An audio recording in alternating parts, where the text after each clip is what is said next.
இயேசுவில் என் அன்பு சகோதர சகோதரிகளே, ஆண்டவர் நாமத்திற்கு சோத்திரம். தினம் ஒரு ஜப வழியாக பேசிக்கொண்டிருப்பது உங்கள் அன்பு சகோதரன் பிரபு. எப்படிங்க இருக்கீங்க? இன்றைய நாள் எப்படிங்க போச்சு? உங்களுக்கு மகிழ்ச்சியாக இருந்தீங்களா? எப்போவுமே சந்தோஷமா இருங்க. நம் ஆண்டவராகிய இயேசு கிறிஸ்து நம் ஜெபங்களை எல்லாம் கேட்டு நம் அனைவரையும் ஆசீர்வதிக்க போகிறாரு. மகளே மகனே கலங்காத, மனமுடைஞ்சி போகாத, நான் இருக்கேன், உன் கூட தான் இருக்கேன், தைரியமாக இருன்னு சொல்கிறது யாருங்க? நம்ம ஏசப்பா. ஆம் என் அன்பு சகோதர சகோதரிகளே, நம் ஆண்டவர் ஆகிய இயேசு கிறிஸ்து நம்மோடு கூட இருக்கின்றார். கலங்காதீங்க, மனம் உடஞ்சிடாதீங்க, உற்சாகமாக இருங்க ஒவ்வொரு நாளும் அப்படின்னு சொல்லுவாங்களாம். இன்றைய நாள் ஒரு முக்கியமான விஷயத்தை பற்றி உங்களை ஷேர் பண்ண வந்திருக்கேங்க. நேற்று தினம் நடந்த சம்பவம் இது தாம்பரத்தில். எத்தனை பேருக்கு தெரியும், எத்தனை பேருக்கு தெரியாதுன்னு தெரியல. என்ன அந்த சம்பவம் அப்படின்னா, பெற்ற குழந்தையே குப்பைத்தொட்டியில் போட்டுட்டு போய்கிட்டே இருந்துட்டாங்க. அந்த பொண்ணுக்கு பார்த்திங்கன்னா 20 வயசு தான், மேரேஜ் ஆகலை, பிடெக் படிக்கிறா. அம்மா தான் பிரசவம் பார்த்துருக்காங்க. இது பேப்பரில் போட்டுருந்தாங்க. காலையில் எழுந்துச்சி படித்ததுமே ரொம்பவே மனசே உடஞ்சிச்சு சொல்லலாங்க. அழகாக இருக்குது பெண் குழந்தை. குப்பைத்தொட்டில் போட்டதுமே என்னாச்சு, அங்கே இருக்க எறும்பு பூச்சிகள்லாம் குழந்தை மேலே சுழுந்துக்குச்சு. அந்த அழுகிற சவுண்டை கேட்டு அக்கம் பக்கத்துனா தூக்கிட்டு போய் ஹாஸ்பிட்டலில் சேர்த்துருக்காங்க. விசாரிக்கும் போது இந்த மாதிரி நடந்துச்சு அப்படின்னு சொல்லும் போது என்னடா இது அப்படின்ற மாதிரி. இன்னும் அந்த பொண்ணுக்கு திருமணம் ஆகலை. எப்படி ஏதுன்னு சொல்லி விசாரிச்சுட்ருக்காங்க. பிரசவம் பார்த்தது அவங்க அம்மா. எப்படிங்க மனசு வருது? ஒரு குப்பைத்தொட்டில் ஒரு பச்சிலம் குழந்தை. ரொம்பவே கஷ்டமாக இருந்துச்சு இந்த விஷயத்தை படிக்கும் போதும் சரி. அந்த விஷயத்தை என்னடா குழந்தை, எத்தனை பேருக்கு குழந்தை இல்லைன்னு சொல்லி எவ்வளோ ஏக்கத்தில் இருக்காங்க. அதே நியூஸ் என்ன அப்படின்னா, இன்னொரு பக்கத்தில் என்ன போட்டிருக்குன்னா, திருமணமாகி இன்னும் குழந்தை இல்லை, 25 வருஷம் ஆயிடுச்சு அப்படின்னு சொல்லி மனம் உடஞ்சி தூக்கிட்டு தற்கொலை செஞ்சுட்டாங்களாம். என்னடா இது அப்படின்ற மாதிரி இருக்குங்க. ஸோ ஒரு பக்கம் குழந்தை பெற்றுட்டு அந்த குழந்தைய குப்பைத்தொட்டில் போடுறாங்க, இன்னொரு பக்கம் குழந்தையே இல்லைன்னு சொல்லி தற்கொலை பண்ணிக்கிறாங்க. ஆண்டவரே, ஏன் ஆண்டவரே இப்படி நடக்குது? ஏன் இப்படி பண்ணிகிட்ருக்காங்கன்னு ஒன்றுமே புரியலல்ல. பச்சைலாம் குழந்தை, அந்த குழந்தைக்கு என்ன தெரியும்? இப்போ அந்த குழந்தை ட்ரீட்மெண்ட்டில் இருக்குங்க மருத்துவமனையிலும். ஸோ விசாரிச்சுட்ருக்காங்க. இந்த மாதிரியான சம்பவங்கள் அங்கங்கே நடந்துட்டு தான் இருக்குல்ல, இச்சைக்காக. அதுக்கப்புறம் என்ன ஆகுது? இந்த மாதிரி ஆகுது. ஆண்டவரே, நல்ல ஒரு மனநிலையை கொடுங்கப்பா. ஏன் இப்படி நடக்குது ஒன்றும் புரியல. நம்ம ஆண்டவராக இயேசு கிறிஸ்து நல்ல ஆற்றலையும் உடல் வலிமையை கொடுங்க ஏசப்பா. யாருக்கும் இது போல் சம்பவங்கள் நடக்கவே கூடாது ஆண்டவரே. எத்தனை பேர் ஒவ்வொரு நாள் வேண்டாத தெய்வம் இல்லை, போகாத கோயில் குளம் இல்லை அப்படின்னு சொல்லுவாங்களாம். காரணம் என்னென்னா, எனக்கு குழந்தை பிறக்கணும் அப்படின்னு சொல்லி அழுதுட்ருப்பாங்க. இன்னும் கூட ஜபத்தை கேட்டுட்ருக்க அன்பான உறவுகள் ஒரு சில பேர் கூட இன்னும் பிரதர் குழந்தை பிறக்கணும்னு சொல்லி ப்ரேயர் பண்ணிங்கன்னு சொல்லி கேட்டிருக்கீங்க நிறைய பேர்.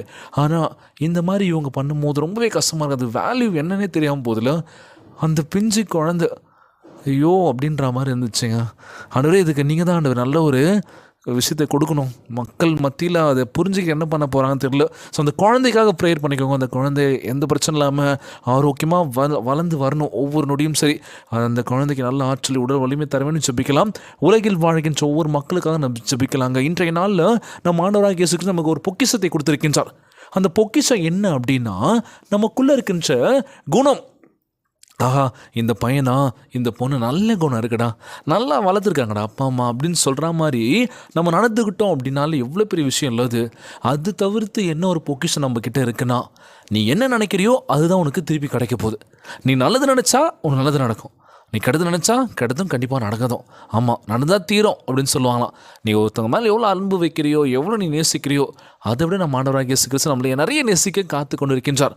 உங்கள் முகம் இன்னைக்கு வாடி போயிருக்கலோ, காரணம் என்னென்னு கேட்கும்போது என்ன சொல்லுவாங்கன்னா, வாழ்க்கையே சரியில்லை, என்ன பண்ணுறதுன்னு தெரியல, திருமணம் ஆச்சு, என் கணவர் குடிப்பழக்கம், குடிச்சிட்டு வராரு, நிம்மதி இல்லாத ஒரு வாழ்க்கை வாழ்ந்துட்டுருக்கேன், பசங்க ஒரு பக்கம் படிக்கவும் மாட்டுறாங்க, சொல் பேச்சு கேட்க மாட்டுறாங்க, அவங்க எதிர்காலம் என்ன ஆகுதுன்னு சொல்லி அப்படின்னு சொல்லி யோசிச்சுட்டு இருக்கோம்ல. எத்தனை பேர் இன்றைக்கி எங்கள் வாழ்க்கை நிலைமை மாறாதா, இப்படி தான் போயிடுமான்னு சொல்லி ஒரு குழப்பத்தோடு வாழ்ந்துட்டுருக்கோம்ல. கலங்காதீங்க, நிச்சயமே மாறுங்க. ஜெபியுங்கள். ஆண்டவராகிய இயேசு கிறிஸ்து நம் நிலைமை மாற்ற போக்கின்றாரு. நம்ம ஆண்டவராகிய இயேசு கிறிஸ்து ஒருபோதும் நம்மளை கைவிட மாட்டாருங்க. அவர் நம்மளை நிச்சயமாய் ஒரு கட்டத்துக்கு கண்டிப்பாக கூப்பிட்டு போவாருங்க. சோர்ந்து போகாதீங்க. எங்களை மிகவும் அதிகமாய் நேசிக்கின்ற அன்புள்ள ஆண்டவராகிய இயேசுவே, இன்றைய நாள் வாக்குறுதி வசனத்திற்காக நன்றி ராஜா. ஆண்டவரே, நாங்கள் உமக்கு சொந்தமானவனாக என்பதற்கு ஆச்சரியமாக எங்களை முத்திரையிட்டதற்காக உமக்கு சோத்தரிக்கின்றோம் அப்பா. எங்கள் இருதயத்திற்குள் தெய்வீக பொக்கிஷமாக பரிசுத்த ஆவியை ஊற்றியதற்காக உமக்கு நன்றி செலுத்துகிறோம் ஆண்டவரே. எங்களை முழுமையாக உமக்கு அர்ப்பணிக்கின்றோம் அப்பா. உம்முடைய பிரசனம் எங்களோடு தங்கியிருந்து பிரகாசிக்கும் ஆலயமாக எங்கள் வாழ்க்கை விளங்க வேண்டும் என்று ஜெபிக்கிறோம்ப்பா. எங்களை பாதுகாத்துக் கொள்வீர் என்று நம்புகிற ஆண்டவரே. பொன்னானது தன்னை கண்டுபிடிப்பவர்களின் முகங்களை பிரகாசிக்கம் பண்ணுவதைப் போல உம்முடைய மகிமை எங்கள் மூலம் பிரகாசிக்கட்டும் ராஜா. நாங்கள் செல்லும் இடமெல்லாம் எங்கள் முகமும் வாழ்க்கையும் உம்முடைய பிரசன்னத்தில் வெளிப்படும்படி செய்வீராக. இயேசுவை சந்தோஷத்துடன் சுமந்து சென்று அவருடன் ஆசீர்வாதங்களை பெற்றுக்கொள்ள எங்களுக்கு உதவி செய்யுங்கப்பா. கிறிஸ்து இயேசுவுக்குள் உம்முடைய ஆசீர்வாதங்கள் அனைத்தும் எங்களுக்குரியதாக என்று வாக்கு தத்தத்தில் களி கூறுகின்றனப்பா. ஆண்டவரே, நாங்கள் முத்திரையிடப்பட்ட எங்களை மிகவும் அதிகமாய் நேசிக்கின்ற அன்புள்ள ஆண்டவராகிய இயேசுவே, இன்றைய நாள் வாக்குறுதி வசனத்திற்காக நன்றி ராஜா. ஆண்டவரே, நாங்கள் உமக்கு சொந்தமானவனாக என்பதற்கு ஆச்சரியமாக எங்களை முத்திரையிட்டதற்காக உமக்கு சோத்தரிக்கின்றோம் அப்பா. எங்கள் இருதயத்திற்குள் தெய்வீக பொக்கிஷமாக பரிசுத்த ஆவியை ஊற்றியதற்காக உமக்கு நன்றி செலுத்துகிறோம் ஆண்டவரே. எங்களை முழுமையாக உமக்கு அர்ப்பணிக்கின்றோம் அப்பா. உம்முடைய பிரசனம் எங்களோடு தங்கியிருந்து பிரகாசிக்கும் ஆலயமாக எங்கள் வாழ்க்கை விளங்க வேண்டும் என்று ஜெபிக்கிறோம்ப்பா. எங்களை பாதுகாத்துக் கொள்வீர் என்று நம்புகிற ஆண்டவரே. பொன்னானது தன்னை கண்டுபிடிப்பவர்களின் முகங்களை பிரகாசிக்கம் பண்ணுவதைப் போல உம்முடைய மகிமை எங்கள் மூலம் பிரகாசிக்கட்டும் ராஜா. நாங்கள் செல்லும் இடமெல்லாம் எங்கள் முகமும் வாழ்க்கையும் உம்முடைய பிரசன்னத்தில் வெளிப்படும்படி செய்வீராக. இயேசுவை சந்தோஷத்துடன் சுமந்து சென்று அவருடன் ஆசீர்வாதங்களை பெற்றுக்கொள்ள எங்களுக்கு உதவி செய்யுங்கப்பா. ஆண்டவரே, எங்களை ஆசீர்வதிப்பீராக. இந்த ஜெபத்தை கேட்டுக்கொண்டிருக்கின்ற அன்பு சகோதர சகோதரிகள், என் அன்பான உறவுகள் எல்லோரையும் பார்த்துக்கோங்கப்பா. யாருக்கும் இந்த கஷ்டங்கள் துன்பங்களை கொடுத்துடாதீங்க ராஜா.